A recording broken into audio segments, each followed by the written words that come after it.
What's up guys, welcome to this review of The Falcon and the Winter Soldier, the new Marvel Cinematic Universe show set in the Marvel Cinematic Universe 6 months after the events of Avengers Endgame. Steve Rogers has passed on the shield to Falcon, but Falcon, he doesn't really want it, and Winter Soldier's got some issues with that.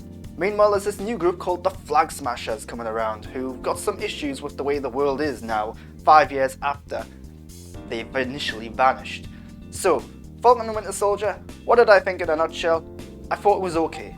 I liked it, I enjoyed it, but I didn't love it. There are some issues with it. And before I go any further in this review, let me just say that there are going to be some talks of spoilers. It's going to be really tough to talk about this show without spoiling certain elements, without going in deep on certain elements. So if you haven't seen The Falcon and the Winter Soldier, go and watch it, then come back and watch the rest of this. So, let's start with the title. The Falcon and the Winter Soldier. Two characters, two names, but this is very much the Falcon show featuring the Winter Soldier.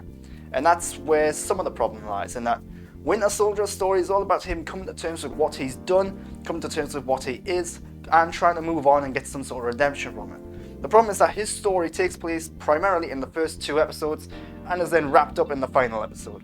Meaning in the middle stuff he's kinda just there, helping out Falcon, sharing some jokes and quips and just hanging around and beating people up basically.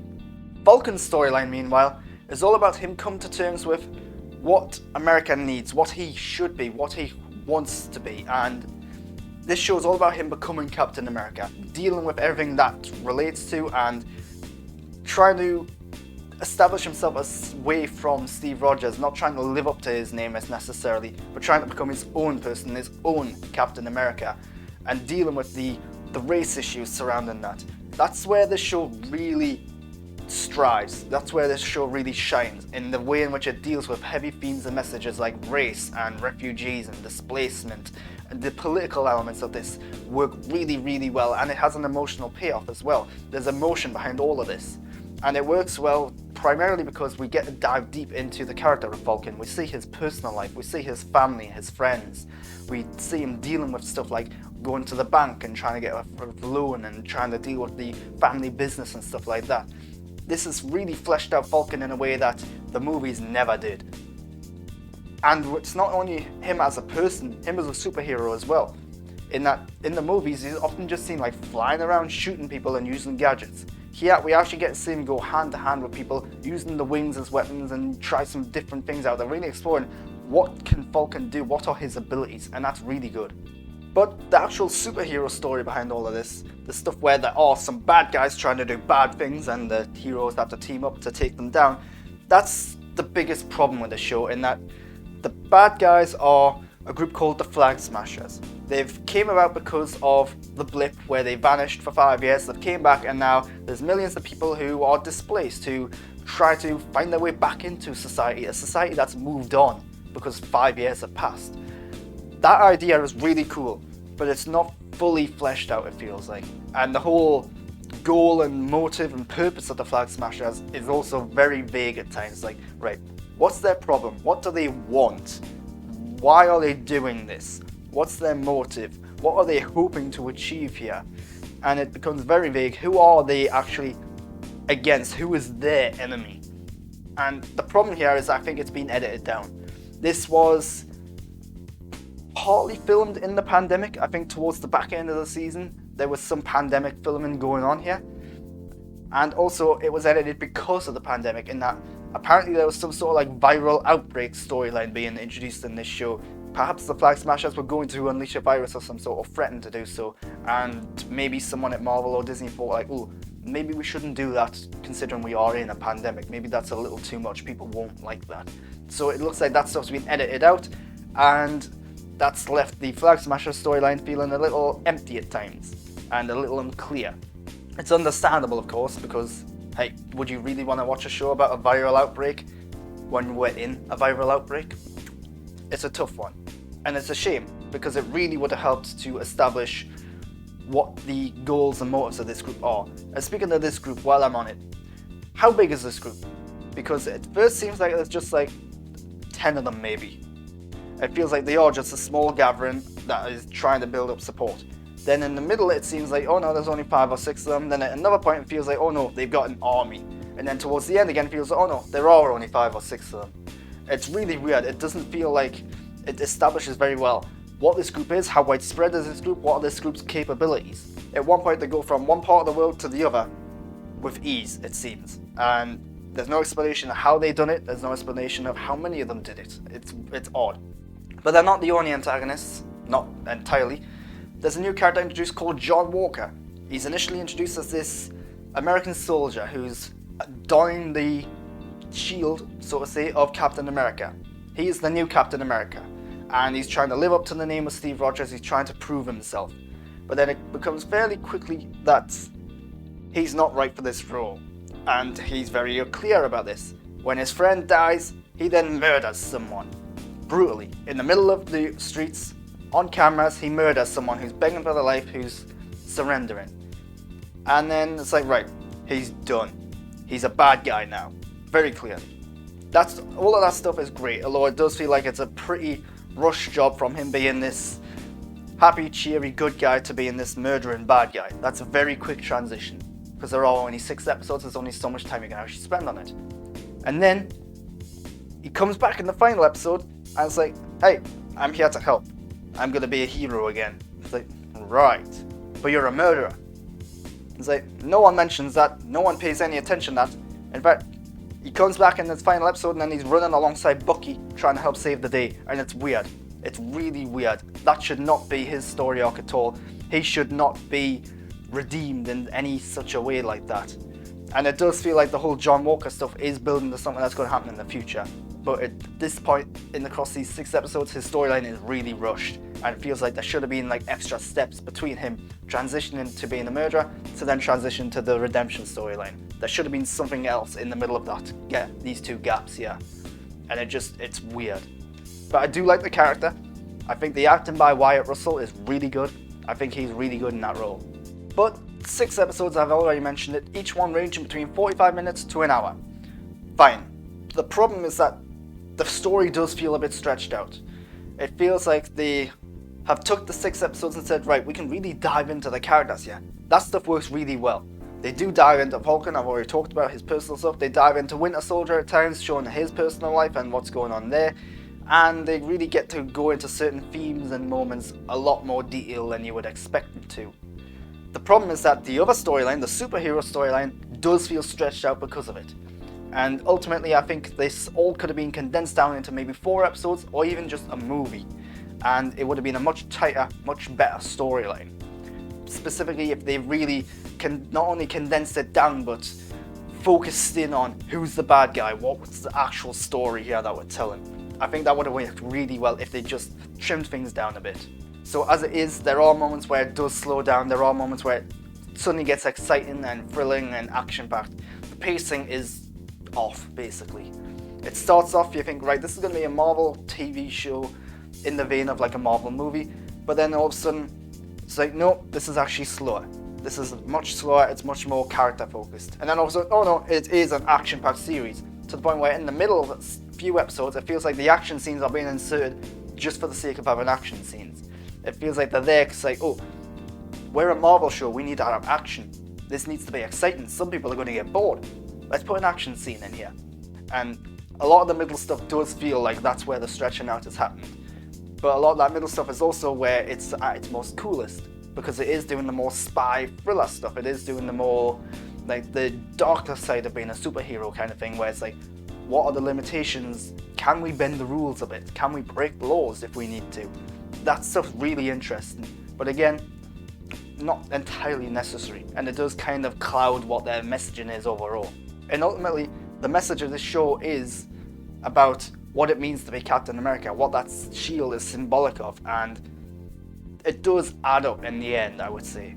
But what really, really works is the way in which it deals with race. The way in which it deals that Falcon, if you haven't noticed, is a black man. He's also a superhero.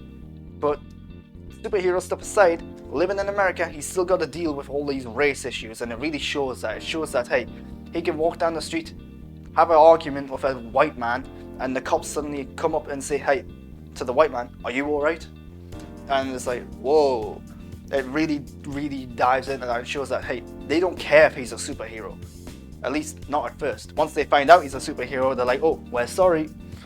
And then the way in which it explores that even further, in that, hey, there was another black superhero years ago who didn't get his due. He was used and abused and things didn't turn out well for him. There's a huge emotional payoff to all of this race relationship, the stuff about race, the stuff about ethnicity and what it means to be a black American, what it means to be a black American superhero, and what that means to be to the superhero, Captain America. The way in which it explores all that works really well. It's really interesting and it pays off big time in the finale where there's a huge emotional payoff. And the way in which it works is because it dives into the characters. Because we now know Falcon way better than we did in the movies. We now know a lot more about him. He's much more relatable, much more likable now. That's why it pays off in the end, and that he's a fully formed character now, whereas before he was a side character in many ways. But let's talk about another sort of antagonistic, villainous character of sorts. The Power Broker. So the Power Broker is introduced as this nebulous, shady individual working in the background, running a place called Majapur. I think I pronounced that right. It's from X-Men, although there's no X-Men in this, as far as we can know. So, the Power Broker. It's established as one of these mysteries that we're trying to guess who is the Power Broker. But we're also introduced to Sharon Carter. She's brought back in as well. And it very quickly becomes clear that she's the Power Broker. You'd have to be an idiot to not be able to guess that she's the Power Broker. But the show still wants us to guess. It still wants it to be a mystery. To the point where when it reveals that she's the Power Broker, it's like, yep, we knew that. It doesn't even make a big deal out of it. That's like, hey, she's the Power Broker. And this is nothing against Sharon Carter, but why would you establish this huge role, this huge mystery, and then have the answers be so blatantly obvious and underwhelming? Yeah. And it also feels like the Power Broker stuff, not entirely relevant to the show. She has one purpose, which is to lead them in this one direction. And that's it. She is brought back later on for reasons not entirely clear. It just seems to cover her ass, basically. But yeah, the Power Broker feels like it's something that they're establishing for later down the line. And that's a lot of the stuff about this show, is that this show feels like a transitioning show. It feels like it's going from, right, here's what the MCU was to what the MCU is going to be. It doesn't feel like it's entirely its own thing. It feels like, right, these characters need to be this eventually, but we need to bridge that gap, and that's what a show is. It's all about Falcon becoming Captain America. It's all about Winter Soldier going from being what he was to what he is now. It's all about establishing, right, the Power Broker is going to be a thing down the road. Julia Louis-Dreyfus, a new character introduced, is going to be a thing further down the road. John Walker's going to be a thing further down the road.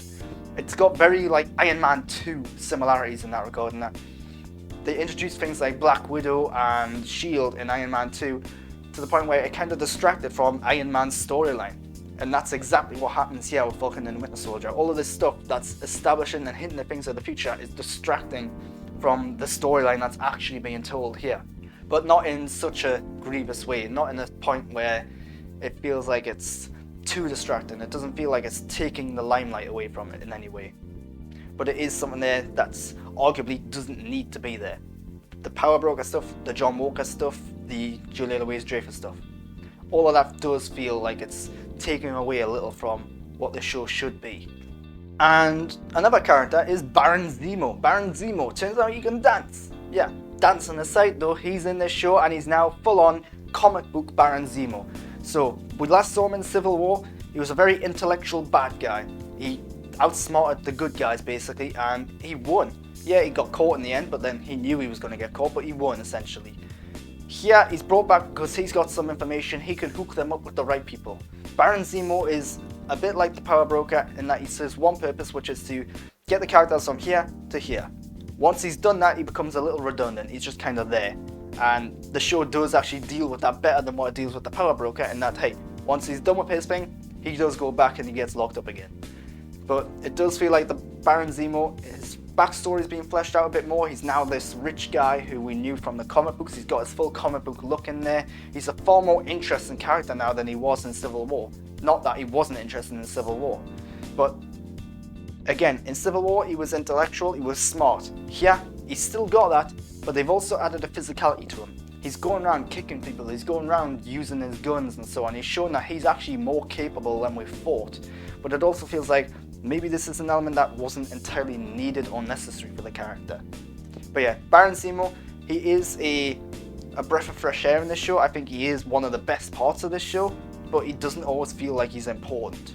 Then there's John Walker, I've already mentioned him. Goes from Captain America to being this murderer, to then getting this redemption. It's very rushed, his character arc. It feels like there should have been something in there, in the gap between him becoming a murderer and after him being a murderer. There's just something missing. It feels like they've rushed it along because they've only got these 6 episodes and there's only so much time they can spend on it. Overall, I like his character, I like his portrayal by Wyatt Russell, but his whole storyline is rushed. But the whole issue with the antagonists is that it's unclear who the antagonists are for a long time. It's hinted at first that it's the Flag Smashers, and then it's hinted maybe it's actually John Walker, but then it goes back to being the Flag Smashers. And then the Flag Smashers, their goal and motive isn't clear. Who are they fighting against? What do they want? It's all very nebulous, very unclear, and it makes it really hard to root for them. Even though they do dive into their characters a bit more, particularly the leader of the Flag Smashers, it makes them sympathetic to the point where, oh, maybe they're not so bad. But then no, they are bad. So it's just all distraction. But let's talk a bit about the production. Action scenes. There are action scenes in there. I've mentioned how some of them do feel forced in. Nearly all of them are pretty cool and entertaining and exciting though. None of them are bad by any means. But the action scenes are done on a budget. You can tell they're not on MCU budget here. They aren't the film equivalent to the action scenes. They do have less budget. They do have less time put into them because they have to the point where final episodes, for example, there's a lot of action scenes taking place in the dark at night to cover up the CGI. And it's very understandable, but again, it doesn't ruin them in any way. There's still very good CGI, very good special effects for a TV show. The action scenes are also edited very frenetically, very fast-paced, they're very choppy, which does add to the thrilling, exciting nature of them. But it also means that sometimes it's a little hard to figure out what's going on, and it also means that they're doing this in a sense to cover up the limitations, where it's like, hey, if we don't edit this really quickly, people are going to see the scenes, they're going to see where we've had to limit the budget, they're going to see that, hey, we couldn't do this quite the way we wanted to, maybe.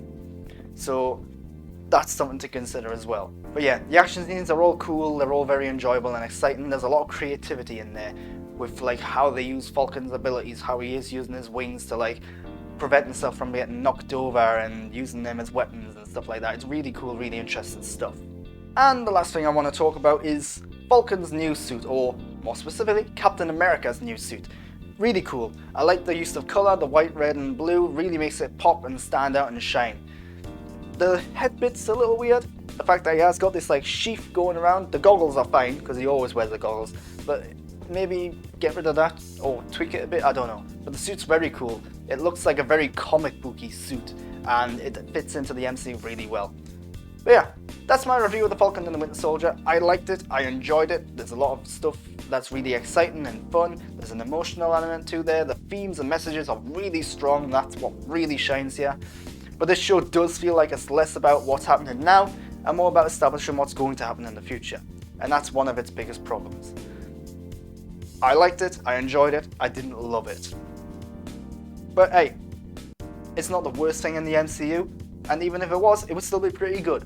So yeah, Falcon and the Winter Soldier, I recommend it. If you're a Marvel fan, you definitely have to watch it. It's part of the MCU. Of course you're going to watch it anyway. You don't need my opinion to help you influence that. If you've liked this review, why not subscribe to my channel to get more content like this? And follow me on Twitter and Instagram at @the_Grant Burton. That's all for now though, so thanks for watching.